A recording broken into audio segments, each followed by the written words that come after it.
Thanks, Kyle. And I think, yeah, Nate is not here, but thanks to all of you for being present here.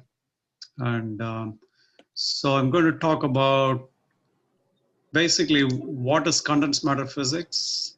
Okay, hold on. I don't want to close the wrong file without saving. Just give me 1 second. Okay.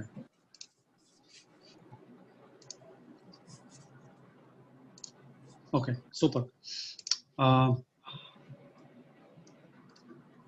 I sharing it? Let's see if I'm sharing. Share screen.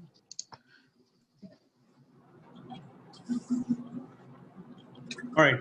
So I'm going to talk about some of the opportunities that exist to do condensed matter physics research here on campus, and then give you some examples of topics that have been taken up by students on the Bothell campus, as well as kind of walk you through what kind of courses we offer here might be useful, not only from engaging in the research point of view, but even if you were to go into the industry later on after undergraduate, hopefully these courses will be useful. So let's start with, so when I cite some examples, I'm kind of going to confine myself to topics from energy science, some examples of instrument circuits that have been developed here by students, and then some topics which are more to do with applied physics and has a lot of interdisciplinary content. Okay, so if you recall your 1-2X series of courses that basically introduced a sort of the ethos of experimental research, right? You knew that you had to develop a hypothesis, and then you had to frame a research question around the hypothesis, and then conduct some experiment, and then share the details with the audience. And then you fast forward to the sophomore level, the experiments were a little more, there was some direction, but then a lot of it was a little bit open-ended. You had to figure out, I mean, even though there was a prescribed method, it still required a lot of ingenuity on your part to come up with how to work the experiment and how to interpret the data and how to explain any inconsistencies in the data. So that kind of brought you a little closer to the real world, where there might be a little bit of direction, but then nobody's going to give you the recipe to the solution. You have to kind of figure out the way. And that very much happens when you do advanced research, like for a master's or a PhD. Definitely for a PhD, maybe in the master's level, there's a little more direction, but in the PhD level, there isn't much direction. I mean, the best that might happen is you'll be pointed in the direction of a problem that is hot, but then you have to come up with the hypothesis, the experimental approach, how to go about it, and how to interpret the data. And if you recall, 231 had experiments which kind of had a dual purpose. One was just to know, what does it mean by conducting an experiment? What does it mean when you use a sensor, right? The first thing is to calibrate. So you had one activity that was all about calibration. And then you are introduced to few specialized equipment, like a Geiger counter, for example. And then several experiments were drawn from what I would call the foundational discoveries in modern physics and quantum mechanics, specifically the Frank-Hertz experiment and the speed of light experiment. And then you had some which were a little bit of a stretch, like, you had done a course in classical mechanics, but then you are now going to stretch it to study a system which behaved in a very unpredictable manner, right? So even though the equation is familiar to you, it's a Lagrangian, but then the equation has sufficient nonlinearity that it is not exactly integrable, which means you cannot predict which way it is going to oscillate. So that was that experiment with the double pendulum. So that is 231. This is kind of out of place. And then fast forward to your senior year. I'll come to this in a while. This is some of the way in which students have engaged in the past to be involved in some sort of research or even mentoring. So I will get to this towards the end. So what is condensed matter physics? So it is essentially applying the principles of quantum mechanics and electricity and magnetism and some statistical principles to systems which have enormous number of atoms, like Avogadro number of atoms. And these atoms are also interacting with each other.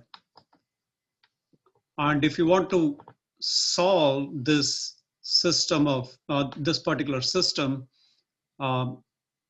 then even now, only systems where the interactions are considered pairwise, that is, you consider only interactions between two atoms at any given time. Such systems are solvable. But once you consider interaction, a three-way interaction, those systems are largely unsolvable. And these are what I should say, cutting edge theoretical questions. And it used to be called solid state physics, maybe 15, 20 years ago. But then it is now called condensed matter physics because no longer it is confined only to solid. It does include liquid. It does include gas solid systems. And it also includes study in purely liquid phase, like superfluidity in helium. So the name has now changed. No longer it is called solid state physics, but it's called condensed matter physics. And then it deals with physics phenomenon from the bulk to the nanoscale. And also it deals nowadays, this has even grown, there is something called soft condensed matter physics, which includes for studying, for example, studying brain activity, right? Or studying how colonies of bacteria evolve, and so on and so forth. So no longer it is again confined to studying only inorganic solids or liquids. It even goes into biological systems. So again, that is a new kind of offshoot of condensed matter physics, if you will. It's called soft condensed matter physics, or soft matter physics. And as far as what kind of courses you will have to take, you need to know quantum mechanics, you need to know some electricity and magnetism, you need to know some statistical physics. And at a graduate level, if you want to be a theorist, you will definitely spend a lot of time doing quantum field theory as well. Okay, again, the key departure from quantum mechanics comes in the fact that these are no longer just a single atom in isolation, right? So these are system of many atoms, and you have to consider interactions between them. Okay, and here is the summary. So if you are searching for courses within the UW system or within Bothell, please do take the 32X series, including quantum mechanics and E&M. And then occasionally we've been successful in offering 441, 442, which is condensed matter physics 1 and 2. 441 is typically offered in spring, and 442 is on the books, but we didn't have a chance to offer it yet. And I'll kind of go over what this particular course would cover. And then if you want to get some supplemental knowledge, then doing a course in computational physics always helps, because if you want to become a theorist, then at some point you're going to do some computations to solve a system of equations. So getting introduced to computational physics will be very beneficial. And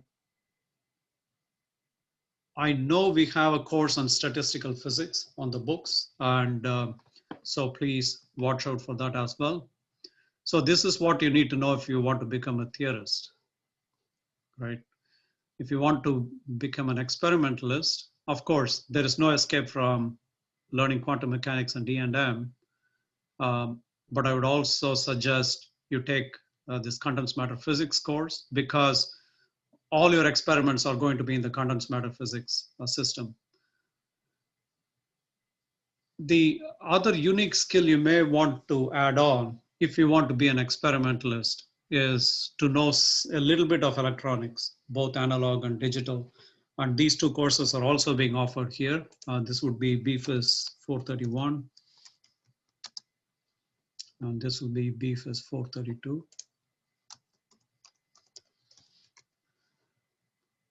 So we cover, of course, we don't go into great detail, but we definitely cover all the important analog components and circuits, and also the important digital components. And I can also talk about some senior projects that students have done, which is based on these courses. Okay, any question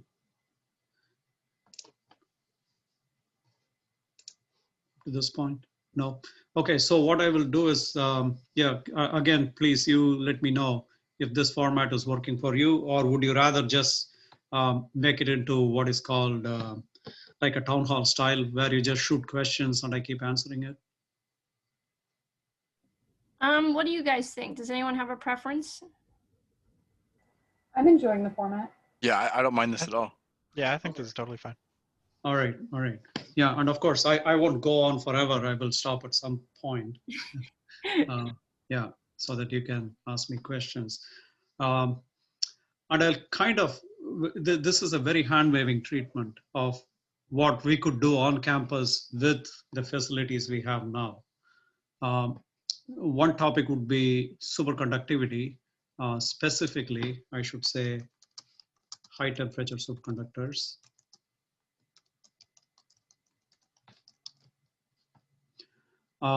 These are systems which go into a zero resistance state at sufficiently above 77 Kelvin, typically 90 to 140 Kelvin. This field has been, there was a lot of activity in the 90s, and then it kind of tapered off because nothing exciting has been happening in that field. But now with discovery of superconductivity in magnesium diborate, I think, I don't know if you guys attended Professor Ramos' lecture, Roberto Ramos. So that is a new system which is ferromagnetic, but yet it turns superconducting. So that is an exciting development. Again, these are some of the topics which, if we get a chance, we will talk about in BFIS 441, that is condensed matter physics, towards the end. So superconductivity is, it has two independent characteristics. One is it should have a state of zero resistance, and it is actually zero. There were experiments conducted where they set up a current in the sample and then observed it for a very long time, for several years, and the current was still going on because there is no dissipation, so the current was sustained. I don't exactly remember for how many years they had observed, but it was several years. The second characteristic is a superconductor is perfectly diamagnetic. That is, its magnetic susceptibility is a perfect -1, which means if you try to apply a magnetic field through a solid superconductor, and if it goes into a zero resistance state, it is going to expel the magnetic field. So the field will be kicked out. So that effect is called a Meissner effect.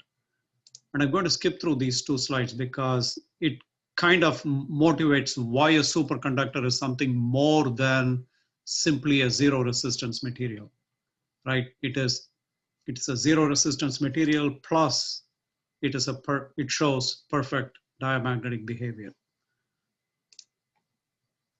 Okay, so we could potentially synthesize these samples in, maybe I should I'm going to jump around a little bit because I want to show you some equipment we have on hand. So this is kind of the only unit we have in which we hope to synthesize all these material. So this is called a thermal evaporator. So what happens essentially is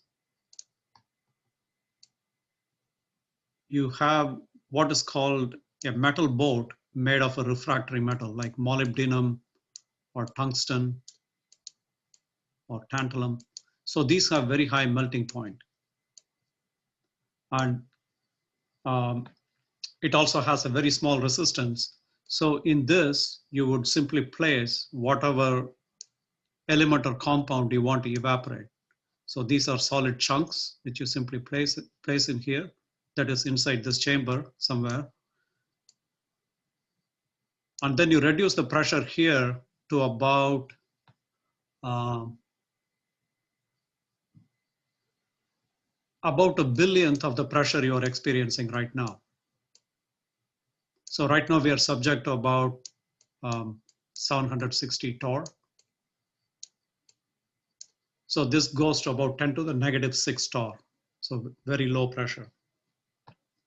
Because that pressure is so low, there is no reactive gas, there is no oxygen, there is no nitrogen. And then we pass a very high current through this. That's what this power supply does. It passes a very high current. And then this material is then melted, and then eventually it will evaporate. And as it evaporates, somewhere up here, you have what is called a substrate. The substrate could be, it's just a receptacle which can capture these atoms as they evaporate, right? Sometimes we could just start with a very cheap glass substrate, which is nothing other than a benign surface, non-reactive surface on which the atoms can simply come in and deposit, right? So from a vapor, these atoms become a solid. So there is a sublimation reaction going on, or a reverse of sublimation, right? Or you could, if you want to control the growth of this film, you may want to have some substrate which will bias how the film would grow. So these are called oriented substrates. That is, the surface is such that, let me draw a simple diagram here. Yes, sorry, it's almost becoming like another class. I hope you can tolerate it. So let's say here is a simple, what is called a simple cubic lattice. That is, there are atoms sitting along the edge of a cube.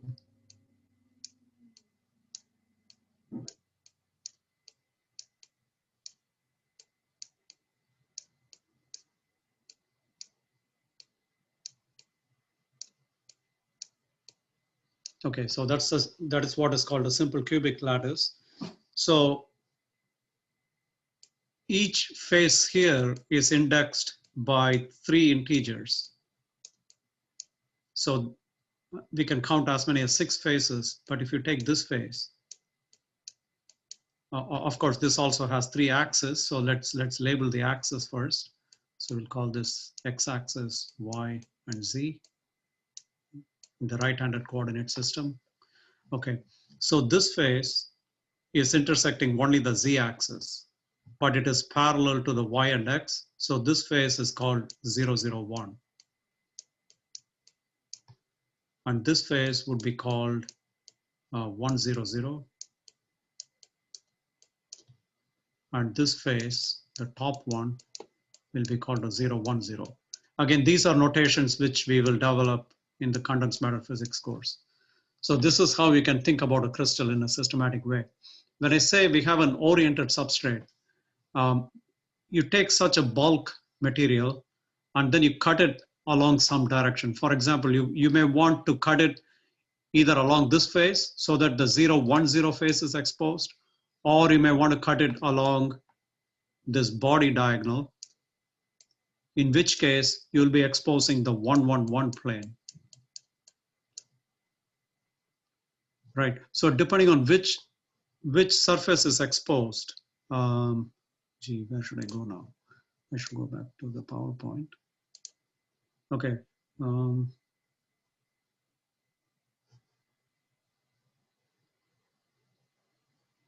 is the stuff I was writing?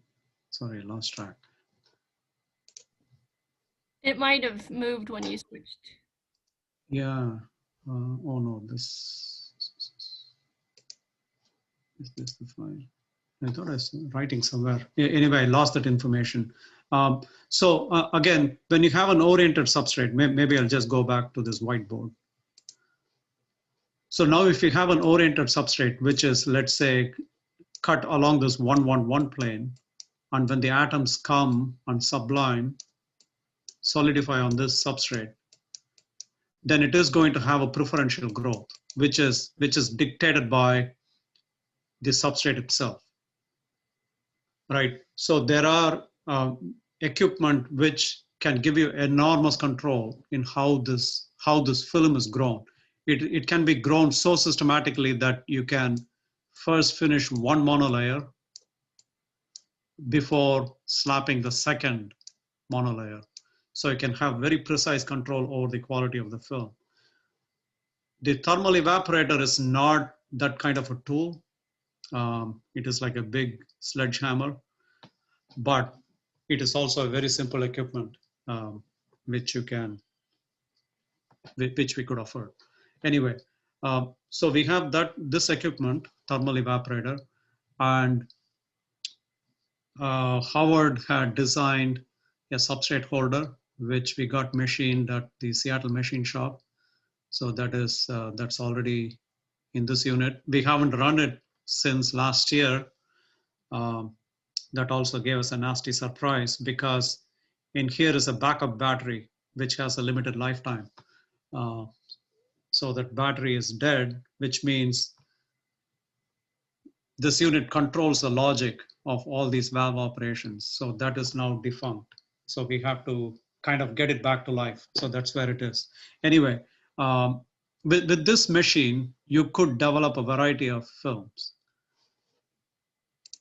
Okay, and here is where it gets interesting. The type of film you get may not be in the final optimized form.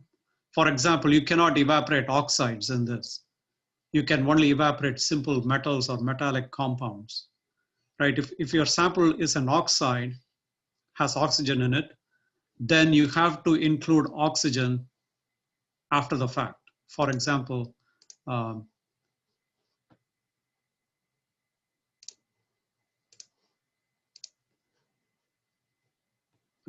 this is called a tube furnace. So what you could do in this unit is you can insert a quartz tube and you can place your samples here.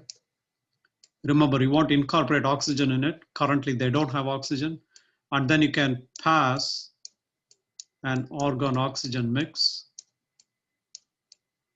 through here. And then by manipulating the temperature and time, you can, and of course, knowing what is called the phase diagram of the oxide phase you want to synthesize, you can decide on what is the optimal temperature and time. And then you can sort of post-oxidize it, right? If it is the oxide that you want to study, then you may have to go through this step, right? So we can do that as well in the lab. And then if you want to study resistive transitions, we have two options. This one is a liquid nitrogen cryostat. So what this has, it doesn't reveal here, but you see this housing way down at the bottom. You can mount your sample and then connect the current and voltage leads. So pass a constant current and then measure the voltage. And then you can calculate the resistance as simply V over I. And you can watch as a function of temperature, and then you can watch at what temperature does the resistance go to zero, right? So how close to zero you can get depends on how tiny a voltage you can measure. So you may need something better than a multimeter, or even something called a nanovoltmeter is what you need, because you want to measure voltage difference as small as 10 to the 9 volts. And you also want to keep the current as small as possible because of the following reasons. So let's jump back.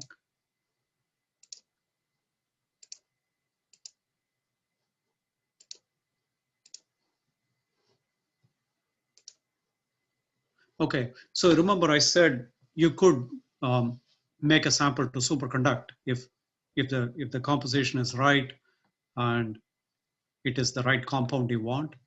Then at some temperature it might turn superconducting. But there are two ways to destroy superconductivity. Three actually. One is you can simply start increasing the temperature, and if you exceed a particular temperature, then that sample goes from a superconducting phase into the normal phase. So this is also a type of phase transition, right? Just like you can think of phase transition from the solid to the liquid, liquid to gas, and so on. This is also a type of phase transition. And you can also destroy superconductivity by applying a magnetic field. So let's pretend that we have cooled it down all the way to 0 Kelvin, or as low as possible, with no magnetic field, right? So your sample is now sitting comfortably in a superconducting state. And then what you do is you start applying an external magnetic field. And once the field exceeds a particular critical value, again, your sample is going to become normal, right? It is no longer in the zero resistance state. It does have finite resistance. The third way to destroy superconductivity is to simply pass a high enough current. This doesn't show it, but on the same picture, you can imagine as you keep passing a higher and higher current, a sample which was superconducting till then could become normal. So that is why experimentally, when you are doing this, this is the same schematic for measuring the resistance as a function of temperature, just like we had discussed. So here, you want to decide on how small a current you want to have, so that if your sample has a very small tolerance for current, of course, it turns out it might be a lousy sample, but at least you need to know how small should this current be and still preserve the superconductivity up to low enough temperatures, right? So that is the experimental challenge, deciding how big should this current be and what kind of voltage precision you would like. And then on this thin film sample or even a bulk sample, you need to make contacts which also have a small resistance. So making these contacts is a big learning process. I mean, there could be papers and publications on this, but still, when we do it for the first time, it's a new discovery always. Okay, so this is what goes into making a simple resistivity measurement on a superconducting sample. The second topic is, yeah, we can skip through. Yeah, we can skip through this. And here is an example of a transition to zero resistance. This was done back in 1992. So that's why it's all hand drawn. This is before computers, or maybe we had a computer, but access was limited.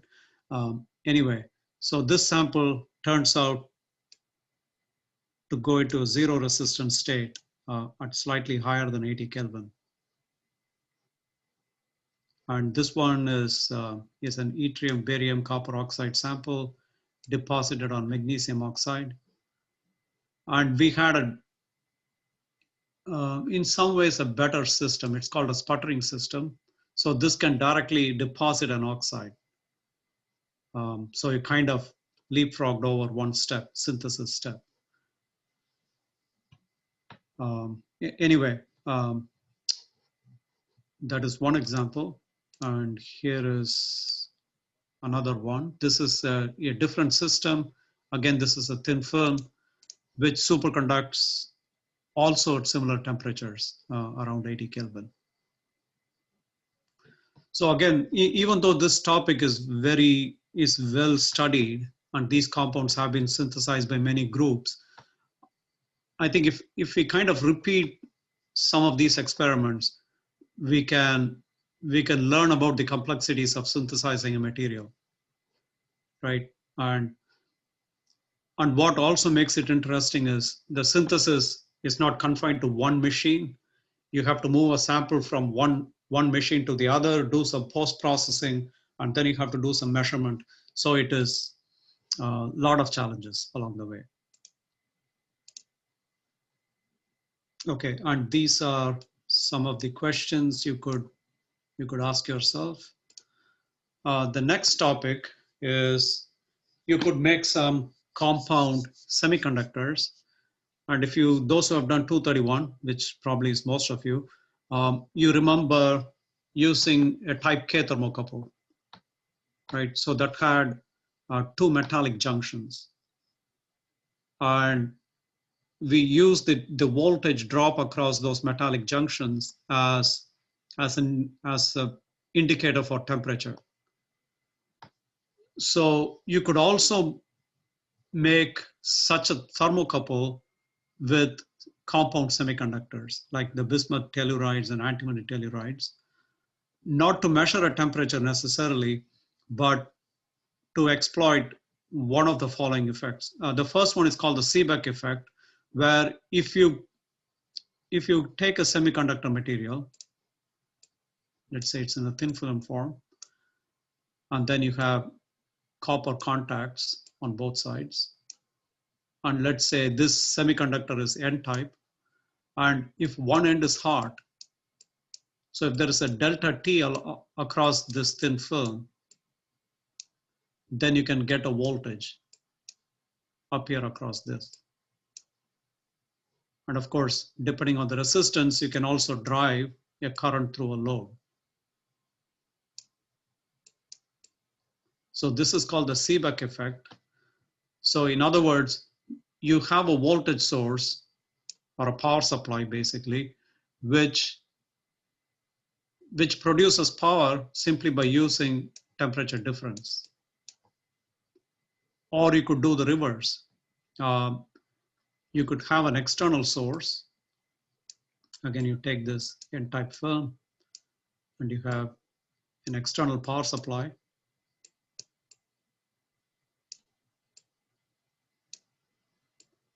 Then you have two junctions, to the outside wall. So these could be copper contact pads. So again, depending on the direction of the current flow, one side would become hotter and the other one would get cold. Right, so now you have a so-called solid state refrigerator. Simply by passing a current through the semiconductor, you can establish a temperature difference. So that's called a Peltier effect.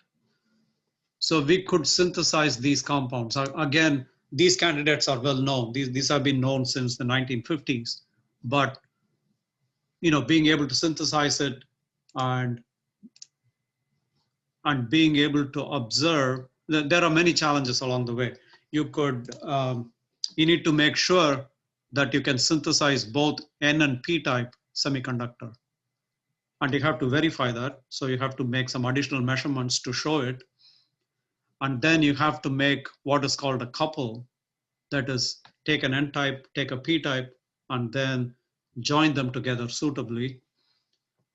And then establish an experimental method to validate if it is, how much power it is producing, what is the Carnot efficiency, or what is the efficiency compared to a Carnot efficiency and so on and so forth. So you need to kind of critically analyze these two devices. Again, we can make these compounds. We have these compounds. You can deposit thin films, again, going back to the thermal evaporator. And then you can, I'll skip through all this. So we have the measurement apparatus for that. Let's go to the last slide here, which is this one. So this is a home-built Seebeck measurement apparatus. So you can apply a temperature difference. So that's what these two controllers show. You can have a temperature difference, and then you can measure what kind of voltage you're getting. So this can, you can use this to see the Seebeck effect. And any thin film you deposit will be placed across these two copper bars, across the temperature difference. Okay, so the third topic, there are a few more topics. I will get to the third one. The third one is you can, deposit oxide films. I don't know if I have that here. Okay, let me get to this in a moment. Okay, I don't think I have a slide on that. But you could also develop oxide films. Let me go to the whiteboard.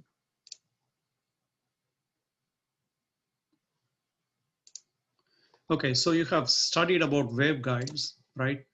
For example, if you take a glass rod, it has some refractive index, let's say Ng, and outside is air. Let's say it has a refractive index of 1, and say light is incident at some angle. Then it bends toward the normal. Then depending on the angle of incidence, if it is greater than the critical angle, then this light cannot refract out into the air, but has to stay confined. So this is called total internal reflection, right? So that is how light is guided from here to there, right? So you could have a similar effect in suitable oxide thin films. So two students, I think Ernie and Matt, they worked on it for some time, for 1 quarter each. So they, yeah, I think when Matt did this, we didn't have the thermal evaporator. So his was kind of a theoretical study. But when Ernie was here, he did deposit these metallic films, titanium films, and then he oxidized it after the fact to make titanium dioxide.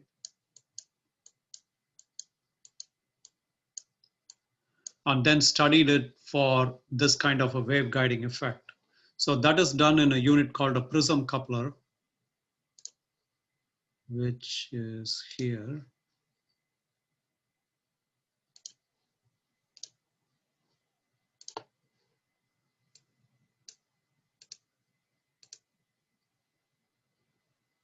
Oh, this doesn't have the prism coupler. Sorry, but we have it. I didn't include the picture here.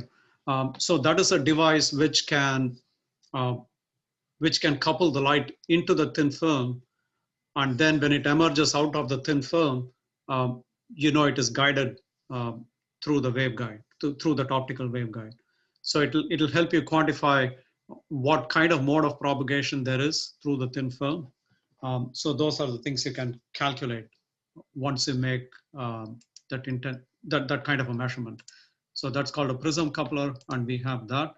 The next one was more of a simulation which Chase was involved in heavily. The purpose of this was to take a PV cell and model it based on what is called a single diode model. So in other words, a PV cell, a photovoltaic cell, is a PN junction, and that is modeled as a current source, a diode, and 2 resistors. And there are many adjustable parameters in this model. There are 5 of those.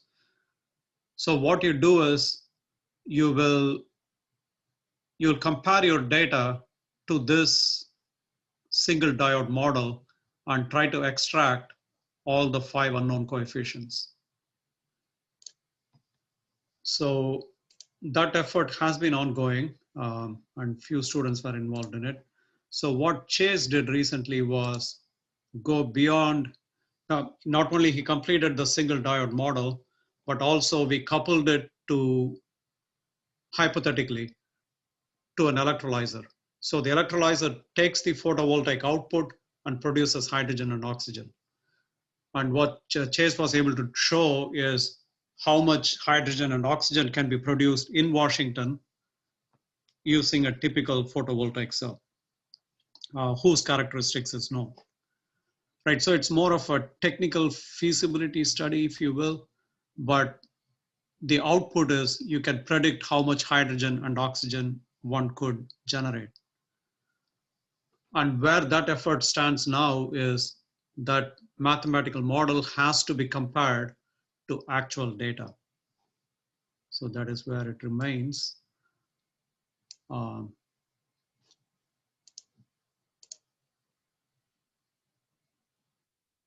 Okay, yeah, thanks, yeah. Okay, I'll make it fast. So our recent acquisition, and so we have acquired a couple of units. I will talk about this one. So this one is what is called a cryocooler. So it has what is called a closed cycle refrigerator in this part. This uses helium gas, and the helium gas always remains within the system. So you're not losing the gas. Unlike what happens when I take liquid nitrogen and liquid helium, and you kind of use that vessel to cool things. The downside there is you're going to constantly lose helium. Here you don't. So this can go down to 10 Kelvin, and you can do a variety of measurements here. But you have to, of course, appropriately wire to make different measurements. And Tim is working on this. So we are trying to see, we haven't started running this unit yet. We got it from Seattle. So we want to see if it can attain 10 Kelvin as advertised. So, well, there is another topic you could study, which is to look at gas solid absorption. Again, we have that set up. It requires major rework. But once you fix it, you could study how gases and solids interact. And that will use measurements down to 10 Kelvin. So that part of the measurement will be done in this apparatus.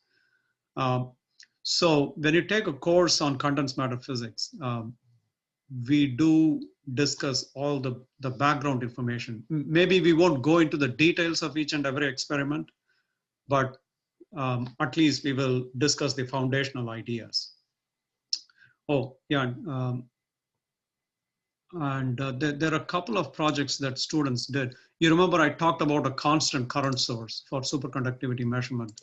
So Tony had, he had simulated a given circuitry and kind of figured out if the current would stay constant, and if yes, what is the noise in the current? So that's what we had to do during the COVID pandemic. And then, and on Go, he had compared 2 digital gates and compared its performance by simulating it and actually executing it on what's called a field programmable gate array. So that is another possibility. And the last option is both Arnold and Gavin, what they did was they create a crystal structure in a program called Vesta, and then you can kind of tailor it. You remember I talked about exposing a particular face of a cubic crystal structure. So you could do that on the computer, right? In other words, you can provide the lattice atomic locations as an input to another program which will take that information and calculate some physical properties. So that is called density functional theory. So it is a very involved theory. I'm not an expert at that, but you can see the interplay between experiments and theory and computational, right? So there is room for all possibilities. So let me stop here, and yeah, please ask me any questions you have.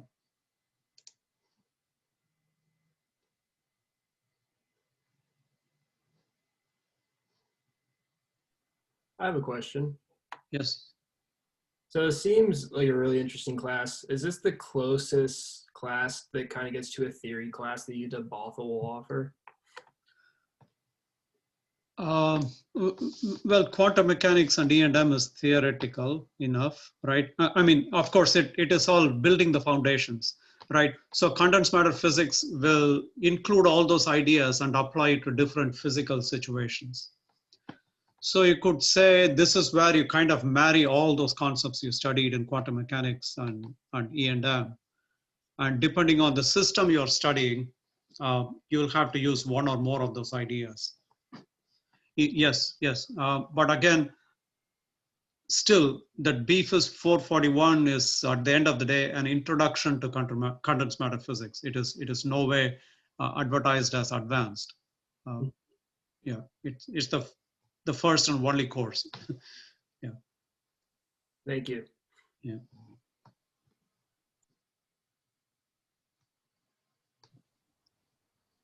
So you can make lots of different metals superconductors. Is that the idea? Well, here is the catch though. Yes, we can make metallic superconductors, but many of them superconduct way below 10 Kelvin. And we don't have the ability to go that low. Right? So, which means you have to confine yourself to only certain compounds, which can turn into zero resistance at very high temperature. Now, when I say very high, 10 Kelvin or higher.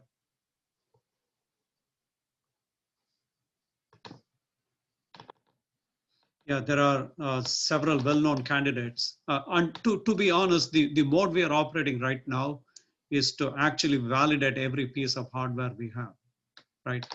Just take well-known material, try to reproduce it, try to reproduce the measurements. So that way you can validate the entire chain of processes, right? Kind of like when we calibrated some of the machines. Right, exactly. Yeah. And then I think once we collectively as a community develop some expertise and then there is kind of a routine that is set up, you know, then you can make tiny forays into new material and all that stuff.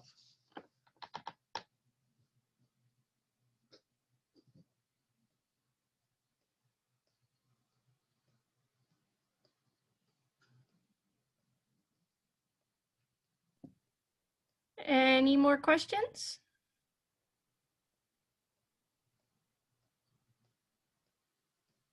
Okay.